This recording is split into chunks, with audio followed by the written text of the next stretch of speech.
ভাবুন তো, নিজের হবু শ্বশুরবাড়ি থেকেই ফুল চুরি করতে গিয়ে ধরা পড়েছেন, তাও আবার এক রহস্যময় যুবকের কাছে। লজ্জা পাবেন নাকি প্রেমে পড়বেন? শীর্ষেন্দু মুখোপাধ্যায়ের ফুলচোর এক চমৎকার উপন্যাস। গল্পের নায়িকা কাটু, যার বিয়ে ঠিক হয়ে আছে বিদেশে কর্মরত এক যুবকের সাথে। কিন্তু বিয়ের ঠিক আগে ভাবি শ্বশুরবাড়ির বাগান থেকে ফুল চুরি করার অদ্ভুত ইচ্ছা তার জীবন বদলে দেয়। ফুল চুরি করতে গিয়ে কাটুর দেখা হয় কর্ণের সাথে। কিন্তু কর্ণ কি শুধুই একজন অপরিচিত, নাকি কাটুর অতীতের কোনো অন্ধকার সত্য সে জানে? এক ভোরের সেই ফুল চুরির ঘটনা থেকে শুরু হয় এক অদ্ভুত মনস্তাত্ত্বিক খেলা। এই বইয়ে ম্যাজিক রিয়েলিজমের প্রয়োগ খুব সুন্দরভাবে করা হয়েছে। এছাড়াও এতে আছে স্নিগ্ধ প্রেম আর জীবনের গভীর দর্শন।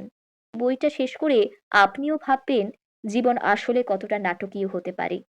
আপনি কি শীর্ষেন্দু মুখোপাধ্যায়ের ভক্ত? তাহলে এই ফুলচোর আপনার লিস্টে আছে তো? কমেন্টে জানান আপনার প্রিয় শীর্ষেন্দু উপন্যাস কোনটা। আর সাবস্ক্রাইব করুন এমন আরো বই সম্পর্কে জানতে।